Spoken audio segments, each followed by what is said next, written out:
In today's video, I'm going to teach you how to create new blog site with Blogger. We'll be working from the Blogger dashboard. And in this walkthrough, the focus is on understanding the site overview and stats area you'll use while managing your blog. This is helpful because once your blog is set up, you'll want to know how people are finding your content and which posts are performing best. Start by going to your Blogger dashboard. This is the main control panel for your blog, where you can manage content, settings, and site activity.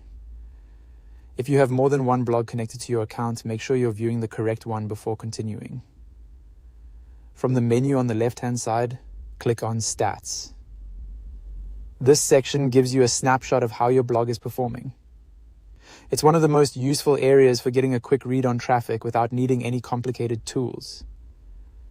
Once you're in the Stats section, look at the page view counts displayed near the top. Blogger breaks these numbers down into clear time periods, including today, yesterday, this month, and all time. These categories help you understand both short-term activity and your blog's overall growth. For example, today and yesterday can help you spot sudden traffic spikes, while this month and all time give you a broader picture of progress over time. As you continue reviewing the page, you'll also see graphs and visual summaries. These are designed to make your traffic easier to understand at a glance. Pay attention to the area showing your popular posts. This helps you identify which articles or pages are getting the most attention, which can guide future content decisions.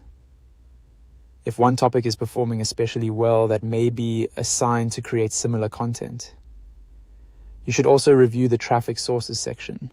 This tells you where visitors are coming from, such as search engines, direct visits, or referral links. Understanding this can help you see whether your audience is discovering your blog through search or through links shared elsewhere. Finally, take a look at the audience locations information. This shows where your visitors are located geographically. Even a basic location overview can be useful when planning content, posting times, or deciding what audience you want to target more intentionally. As a tip, check your stats regularly, but don't overreact to small day-to-day changes. The most useful insights usually come from patterns over time. By getting comfortable with the Blogger stats page, you'll be better prepared to track growth and make smarter decisions for your blog.